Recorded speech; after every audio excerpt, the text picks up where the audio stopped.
Welcome to another special edition of Kibbe on Liberty, COVID edition. We are still using Skype and we are still remote, but we are going to dig into data today. I never thought I would do a show about this. I always aspired to do music and comedy, but I feel like we all need to understand what's going on with these estimates about the impact of various COVID scenarios. And I'm going to argue that economists and econometrics and assumptions, these are the things that are actually going to determine how we best deal with all of these problems. And I brought on a friend and an economic historian, Phillip Magness. Hey, Phil, how's it going? Hey, doing great. You in virtual lockdown in Virginia, your governor has mandated some pretty draconian things. Yeah, extended it through, I think June 10th is now our date when we can go back outside again, pending any reversal in his decision. Yeah, and I'm wondering how all of this is determined, what is essential and what's not, and who decides. But there is a threat in Virginia, which I'm not sure I've seen elsewhere, but I'm sure it's out there, that violating the governor's mandate could get you a year in federal prison, not state prison, I guess. I don't know. Right. Yeah, with discretionary power handed over to the police and an indeterminate timeline. Perfect combination. So our mayor has decided that I will be locked down, subject to similar restrictions tomorrow. I barely knew what her name was until she told me that I wasn't allowed to leave my house. But I go off on a tangent. Why don't you tell everybody, you're a senior research fellow with the American Institute for Economic Research. I'm a big fan of the work that you guys have been doing since day one, but particularly during this crisis. Tell us a little bit about what you do there and what your background is. Yeah, so my general background is I'm an economic historian, and I work mostly on tax policy. Both the 19th and 20th century, some of the relation of that between taxation and the inequality debate, do a lot of number crunching in that, some higher education policy, and then just general historical themes. But, as we've seen in the last few months, quite a few of these topics have been set aside as we've migrated over into addressing the current crisis. So AIER, where I work, has been trying to enter into this debate by offering a tempered analysis of everything from data to consideration of what the policy responses are, unanticipated consequences of some of the decisions that we're making on what seems to be a very hasty basis, and trying to get that information out there so we can have a rational discussion of everything that we're facing instead of this normal atmosphere of media hype that seems to be. Yeah, I think it does seem like a number of our public officials, and I think what's his name, Anthony Fauci. Yeah. What is his title? Do you remember? Do you remember? I don't recall at the top of my head. Basically, he's the number 2 guy in the government at the CDC for addressing this type of. Yeah, and he seems to want people to be afraid, and I think concern and responsible behavior and all of this is very much required at this time. But it seems like fear can lead to some fairly irrational outcomes in terms of policies, in terms of personal behavior. And I think we need to kind of stay calm and chill out and have a little bit of humility right now instead of everybody freaking out. But that doesn't seem to be. I don't hear a lot of reason coming from our public officials right now. Right. Quite the opposite. It seems like, I called this in a conversation with a colleague the other day, basically a race to the bottom of all the different governors and mayors and county officials to see who can get the most extreme version of a policy into place. So it'll be Governor of New York announces that we're going to be shut through April 15th. And then the next state over, it says, no, we're going to do April 30th. And then yesterday we got Ralph Northam announced, well, I'm going to push it all the way to June 10th.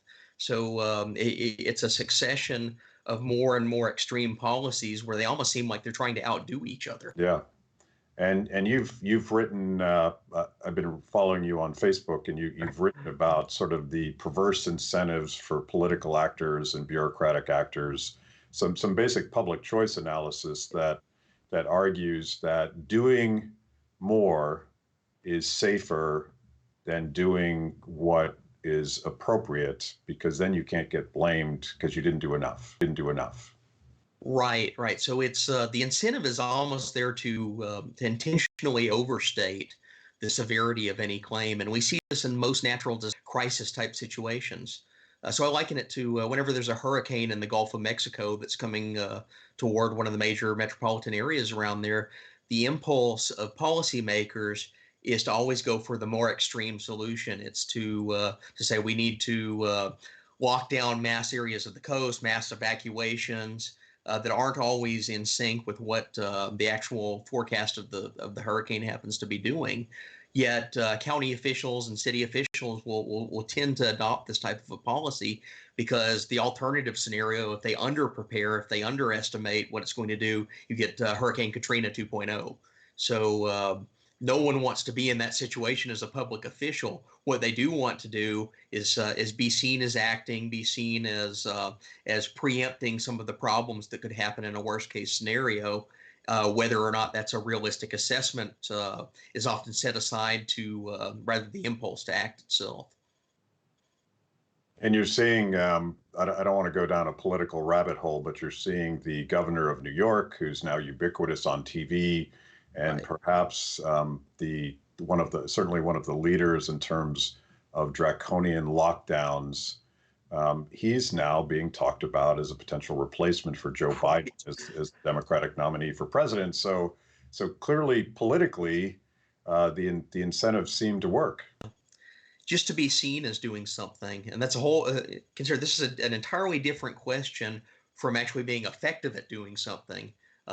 A politician in a time of crisis wants to be in front of the camera, making proclamations that they give the general appearance to the public that this is under control or this is something we're adapting toward or preparing for. And unfortunately, it seems that this type of behavior resonates with quite a few people. Yeah, and I don't want to pick on Governor Cuomo, because as far as I can tell, he seems to authentically want to do the right thing. And your colleague Jeffrey Tucker found some pretty amazingly honest comments made by Governor Cuomo. And I talked about this with Congressman Massey. Government Cuomo expressed what I would call the precautionary principle when he said, if all of this shutdown and all of the economic damage caused by this shutdown in New York, if we just save one life, this is all worth it. And Right. That sounds pretty good. But then he goes on to say, and I highly recommend everyone read this in various news conferences. He said, look, I'm not sure I know what I'm doing. In hindsight, shutting down the schools was probably the exact opposite thing to do. And we probably hurt people, caused additional mortality by putting kids with their grandparents, because where do kids go when they can't go to school? They got to go somewhere. And so he's at least acknowledging that there are these trade-offs, and it's not lives versus economics, it's lives versus lives. And every action has an intended consequence, an unintended consequence. And certainly our ability to feed ourselves and our ability to shelter at home safely, everyone has a very different circumstances. All these things matter. And at least he's acknowledging, when he's speaking candidly, that he doesn't know what he's doing. He's just trying to do something. Yeah, yeah. And this cuts back to, I think, a deeper economic insight. I keep thinking to Frederic Hayek, and this is a familiar quote I'm paraphrasing here. But he wrote in this great little book called The Fatal Conceit. He says the curious task of economics is basically to convince people how little they know about what they imagine they can design. And I see this playing out over and over again with governors, mayors, city councils, even all the way up to the president of the United States. There's a propensity to project that you are in control, that you do have the knowledge to navigate this crisis if only we enact the exact levers that we think are going to mitigate different steps of its evolution. So if we go on lockdown this week and then we tighten the lockdown next week, or then maybe before that we had implemented a social distancing policy in public places, that this is going to yield predictable, discernible results that get us to a point of disease mitigation that we'd like to be at. So it's perfectly well intentioned. But the problem here is there are vast levels of uncertainty underlying all of these decisions, to the point that when you're actually making some of these projections, the very announcement of the projection itself induces people to change their behavior, their response to it. So the result that you were anticipating in the model is in some ways already invalid before the policy itself comes into place. Yeah, and in one of your posts, I think it was the threat of the Rhode Island governor to Right. shut the border with New York. The very threat of doing that induced people to do things that they might not otherwise have done, which may have in fact spread infection as opposed to containing it. Explain. Yeah, exactly. So suppose you live in Rhode Island, or even more importantly, suppose you live somewhere in the I-95 corridor, which means you have to drive through Rhode Island to get from, say, Boston to New York, or vice versa. So this is a major freeway that goes through this very small state, where the governor announced that basically she was going to put checkpoints at the different borders on 95, where you have to pull off in the rest station and register with the state police if you have an out-of-state license plate. And if you were intending to stay in Rhode Island, you'd go into quarantine even. So this is intended to be a policy to mitigate and prevent the transfer of disease from this hotbed area of New York City further up the coast. So perfectly well-intentioned, at least as they presented it. But if you think about some of the consequences of a policy like this, you announce that you're going to put an entire state under a situation of closed borders and a lockdown associated with that. What happens if you are a resident of Rhode Island, or you are a resident who has another home somewhere along that corridor that has to pass through Rhode Island? Well, maybe you would have previously been considering sheltering in place, but now you have the situation where maybe for an indefinite time in the future, or several months, you're not going to be able to travel. So what do? You throw all the bags in the back of your car and head on up the freeway before the lockdown takes place, before the border restrictions come into place. And we see this over and over again with states that have announced this policy. So Florida is another one where the governor has said they want to restrict travel from people that are coming from states in the Northeast that are seeking refuge from this epidemic. Well, quite a few people in the Northeast have second homes or vacation homes down in Florida. So you make an announcement that, hey, Florida is going to be cut off to anyone from New York City for the indefinite future, and you're living in New York City, and maybe you were going to ride it out up there. Now, all of a sudden, it becomes a decision. Do I hop in my car and try to get to Florida, which is less affected, less restricted at the moment than New York, to beat this lockdown? And in the process, you end up moving more people around than would have been the case otherwise. And with them, at least some of them are going to be carrying this virus. So every policy decision we make, every pronouncement creates uncertainty. It creates unintended consequences. This is classic. Exactly. Classic economics 101. I want to get back. You talked to. We have a habit of talking about Frederic Hayek on this show, and yeah. Not shockingly to the people that watch this show, I think his perspective, and particularly the Austrian perspective, has an important story to tell in the context of economic projections, in the context of COVID mortality projections, and the fundamental Austrian insight is the idea that people act in a world where we don't know what's going to happen next. Hayek and other Austrians call this radical uncertainty about the future.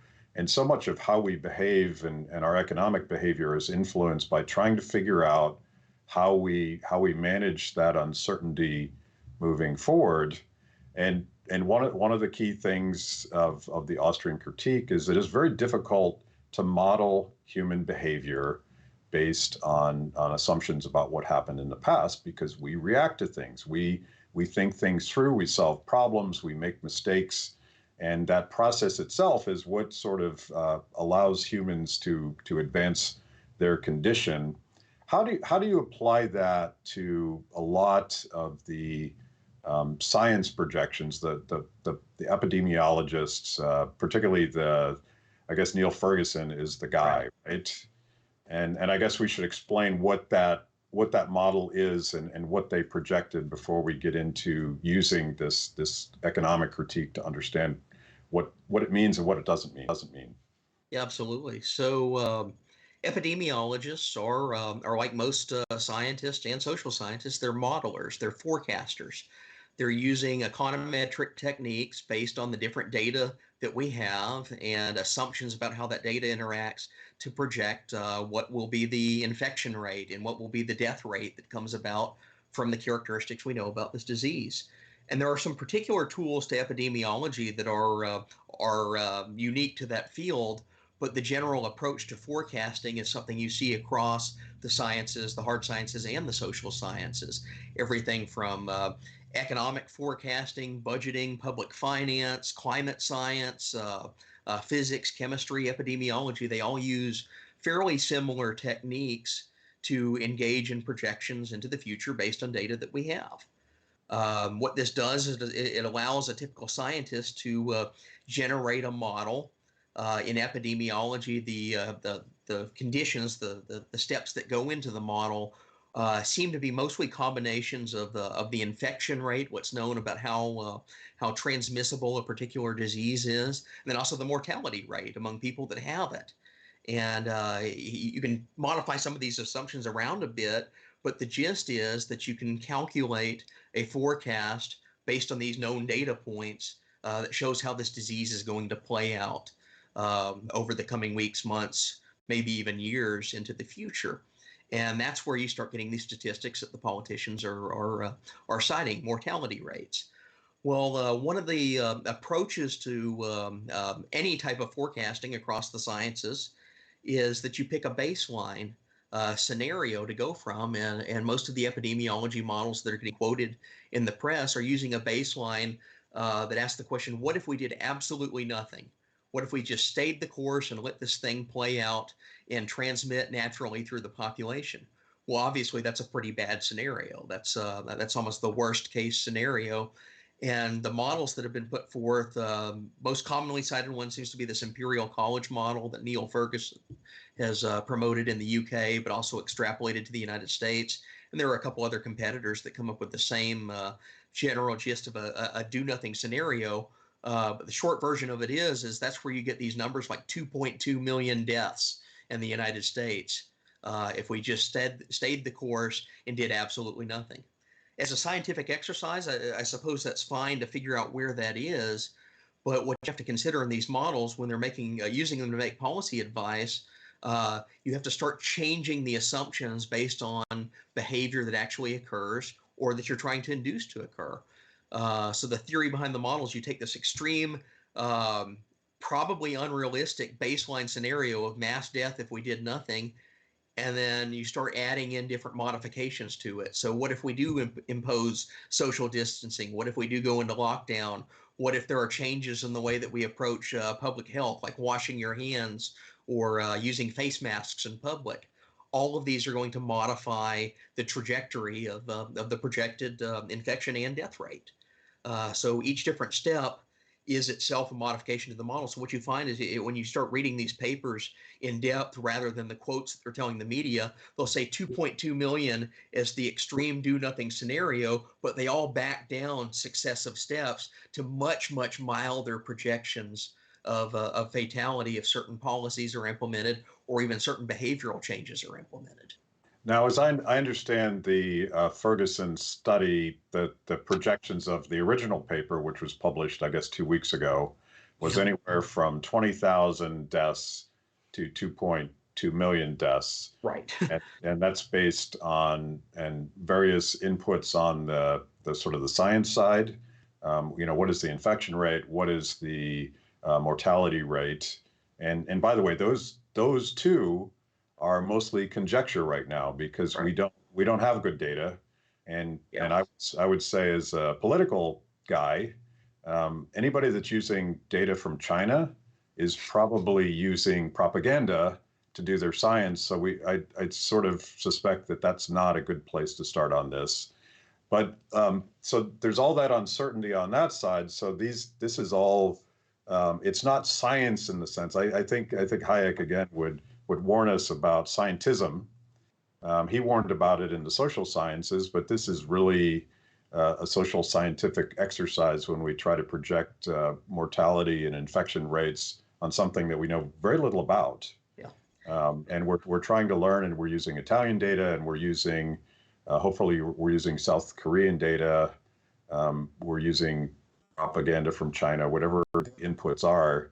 But the other half of this is, and I think this is where the economists at the American Institute for Economic Research, myself, a number of others have said, we're not looking at the changes in human behavior that are going to happen spontaneously because we're self-interested, because we care about our communities, because we don't want this disease to spread. So we're doing things like social distancing.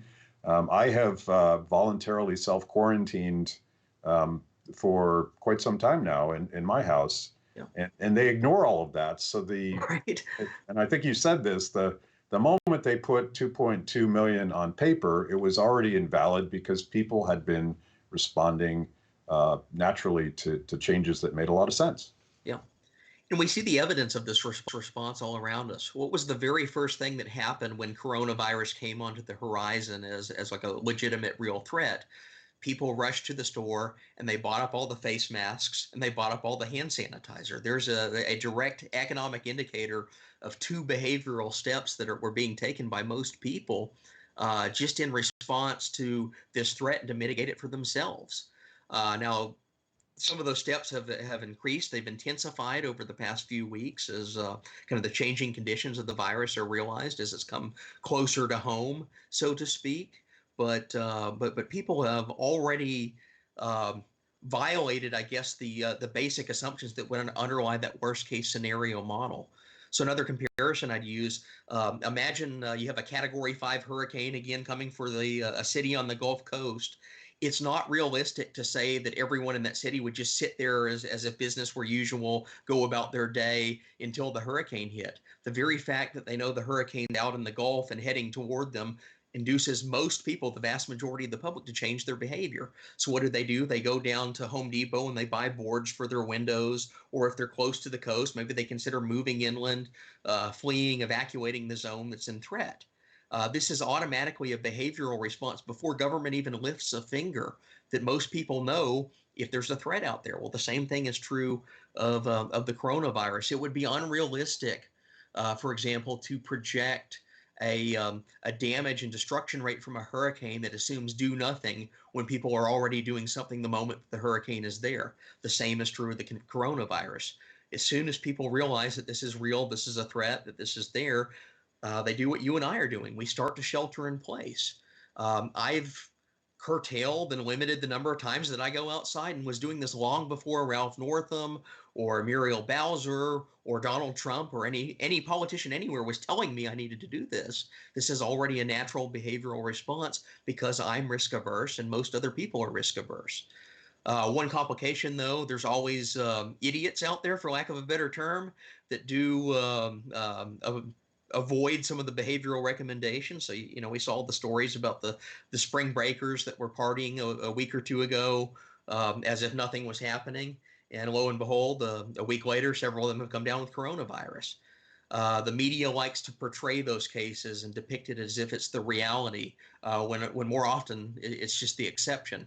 It's the same as going down to the beach the day before the hurricane hits. You can always find one or two guys out there surfing in it or something, and pointing to that as, well, people aren't taking this seriously enough. It's anecdotal examples where it seems to be the vast majority of people have already modified their behavior. Yeah, the presumption that people aren't responsible for their own lives seems a little bit ridiculous to me. I feel like we've managed a really long time to better ourselves and to protect our families without the mayor of DC telling me to do so. My civil libertarian side almost wants to go driving around just to just to prove that I still get to make decisions for myself. And I know someone's going to get mad at me for that, but it's absurd. Well, let's go back to you touched on something that I think is essential here. This sort of we're going to find that poor dumb kid who talked to a reporter on the beach, and that guy he's been more than canceled. I don't know what's happened. Right. It's been pilloried. He's probably disappeared at this point. But the media in sort of their natural incentive is to come up with hysterical headlines because they're clickable, and the political class feeds on that. This hysteria seems to have created this policy in the first place, and I think some people have misinterpreted Neil Ferguson's. He did reassess infection rate, as I understand it, but he didn't walk back his original numbers because his original study had a vast number of scenarios. So he didn't walk back the 2.2, but I feel like he was responsible for emphasizing that big number, even though that big number was never a real number. Right. So if you read the actual study, the Imperial College study, it has a whole range of scenarios. It has the extreme do-nothing model, which is 2.2 million, or the UK version of it, I think, was about 400 to 500,000. So smaller country, but similar drastic death rates. But then the more mild, the more tepid approach to it. These are ones that consider both policy and behavioral responses coming into place, are saying something that seems much more realistic. You're talking tens of thousands instead of multiple millions of fatalities. So that's all there in the original model, and he lays it out why this variation occurs and what are the different policy interventions that he thinks will yield the lower fatality rates. So that's certainly there in the original presentation, and we can critique that. I mean, for example, I'm skeptical on how reliable and how accurate one can be in projecting the effect of different policy decisions on fatality rates for all the reasons we just discussed. There are just too many variables in a complex system, but nonetheless, he does have those scenarios there. At the same time, though, whenever someone from the media calls up Ferguson or some of these other epidemiologists and say, give us your scenarios, tell us what's going on, they seem to only quote the extreme disaster version of the scenario. They only seem to quote the one that says, well, if we do nothing, there are going to be 2.2 million deaths. And next thing you know, that's the headline. Ferguson, unfortunately, and I'm not sure that this was like any malicious design, more so than just being thrust into the media limelight. They're asking for a soundbite quote.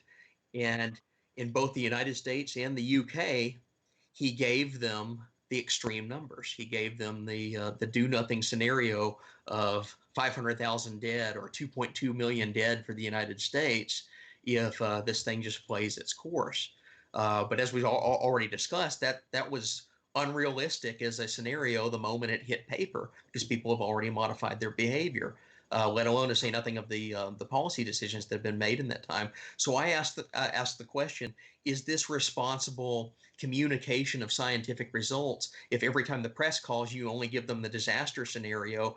Meanwhile, when your actual scientific work, the papers you're using to model this thing and hopefully trying to put before policymakers for their decision is saying much more milder outcomes are more likely than this extreme scenario you're giving to the press, because the press is going to take that and they're going to drum up hysteria with it, as we've already seen. Yeah, and President Trump himself, as he originally said, and there's a debate between the trade-offs from those who are strictly worried about containing the virus versus those that are looking at the economic costs and the human lives that would be affected from extreme shutdown scenarios. And Trump has been listening to both those sides. He originally said, we really need to get this economy going by Easter.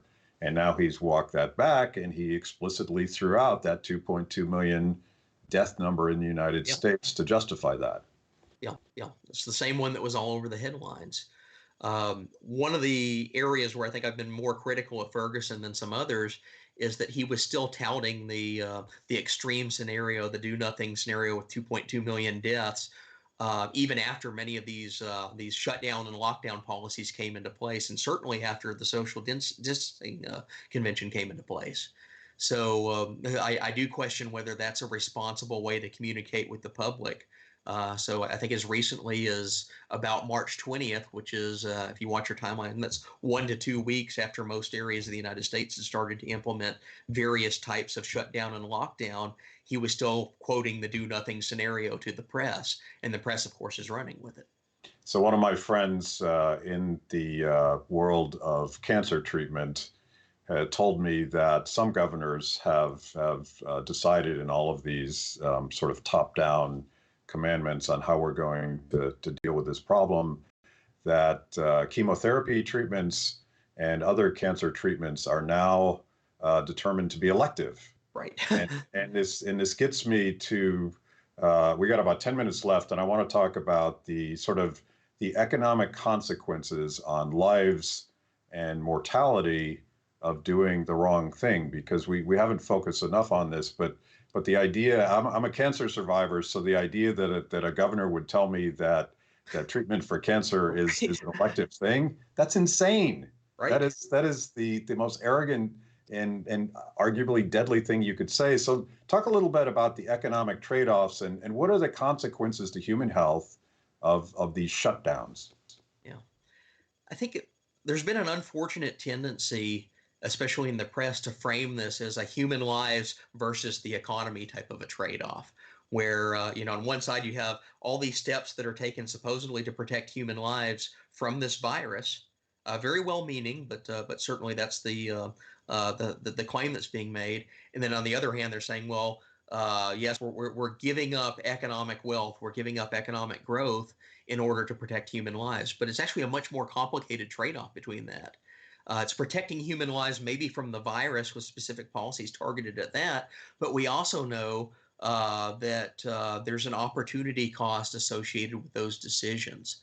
There's quite a bit of evidence, even from economic recessions in the past, that they cause spikes in other types of fatalities. They cause suicide rates and depression to go through the roof when people are out of work, out of job, have uncertainty about their income streams for the future. There was, I think, one study after the Great Recession, the financial crisis period, which estimated a radical spike in what they call excess deaths from suicide, just as a response of the economic depression that had set in. So that's one consequence. There are also points of data that have shown and estimated that in previous economic downturns, people defer their treatments on other types of medical illnesses, one of them being cancer.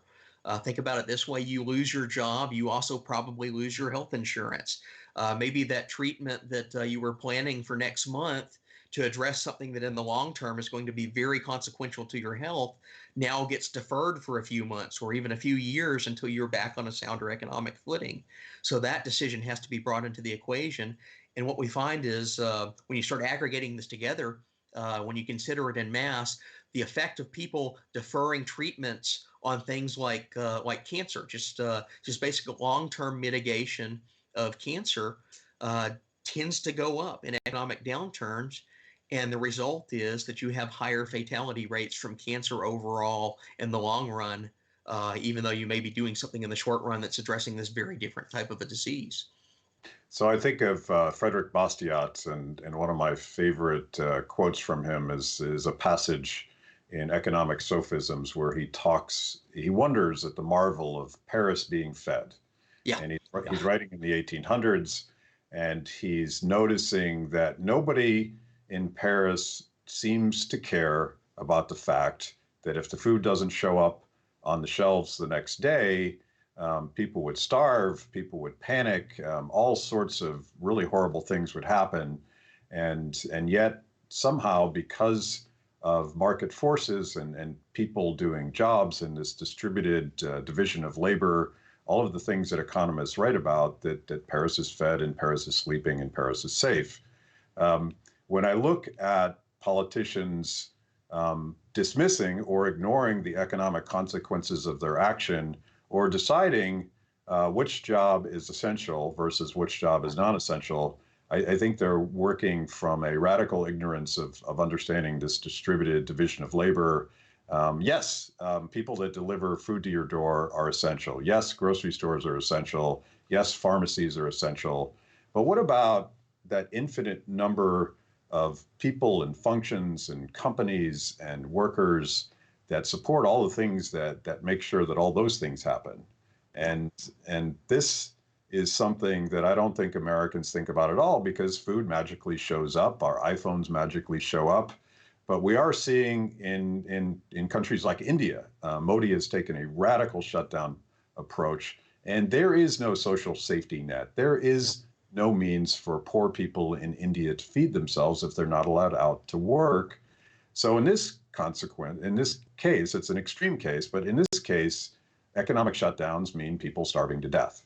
Right, right. It's a focus upon, to borrow again from Bastiat, that which is seen, and what is seen is the virus, what is seen as this pandemic threat, to the neglect of what is unseen. And what is unseen is often a product of the case of our human condition of ignorance.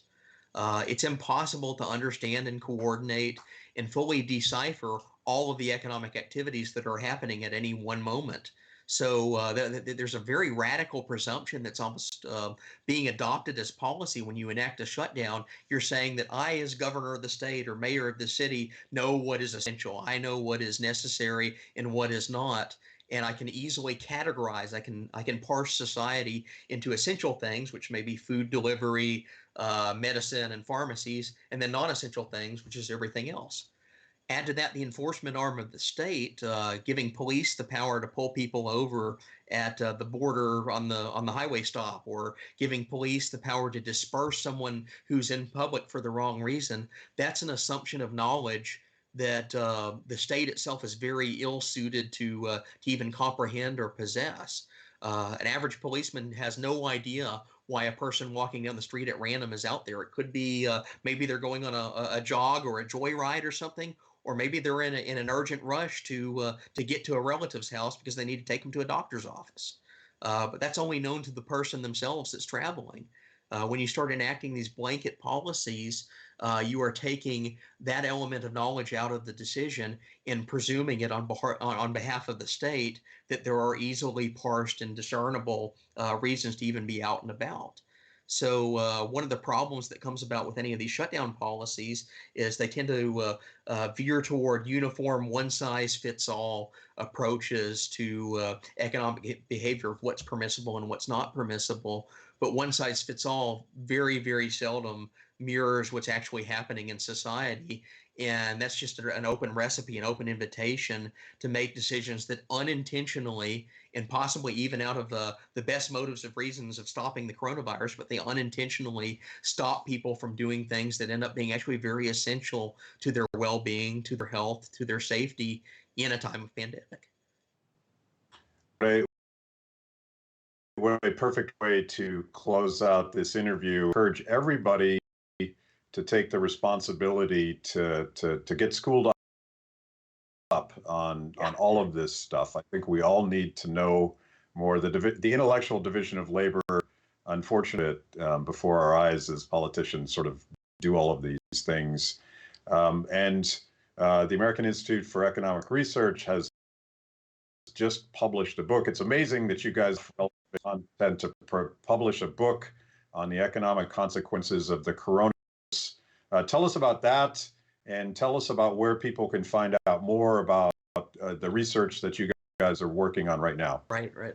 So one of the unintended effects of being in lockdown for the past several weeks is we all have time to sit around in front of a computer and research and write. So just yesterday, AIER released a book called Coronavirus and the Economic Crisis. It's edited by my colleague Pete Earle and contains just an assortment of all of our essays, thematically arranged, exploring all the different policy and economic dimensions of this crisis as it unfolds. So we put it together over the last few weeks, just released it yesterday. You can get it on Amazon, although I checked a few hours ago and they were already backlogged for it. So it's taking off to kind of a surprise bestseller, which we think is good because a lot of people are sitting around at home trying to find information. They're starved for information about how to navigate not just the disease itself, but the likely policy and economic consequences of the disease. So what we're trying to do is offer a foray into that conversation to draw attention to economic issues and opportunity costs and unintended consequences that many of the media, pundit class, and politicians are not paying too much attention to, and offer that as a way to contextualize how we navigate this crisis together. Did I just hear you say that people are hoarding AIER content like toilet paper right now? That seems to be the case. Hopefully, they're using it for other reasons, but they're it's been a very sudden, sharp, almost unanticipated, unexpected surge of interest in this particular book. So I take that as a sign that people are starved for information, and they're looking for reasonable, intelligent commentary, not to tell them what to do during the crisis, but to help them consider what some of the effects are and contextualize it in a rational way that they can better understand what's unfolding around us, and hopefully put some more prudent brakes on some of the excesses of the political and media class. I, for one, have always had more faith in the wisdom of crowds and of free people to figure out problems than sort of ceding all of that decision making to an expert, particularly one with unfettered power. Thank you, Phillip Magness, and please be safe out there and keep doing what you're doing. Thanks again.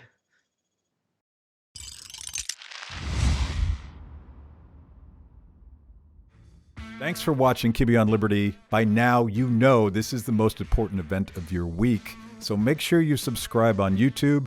Click the little bell so you get notifications. Kibbe on Liberty, mostly honest conversations with mostly interesting people.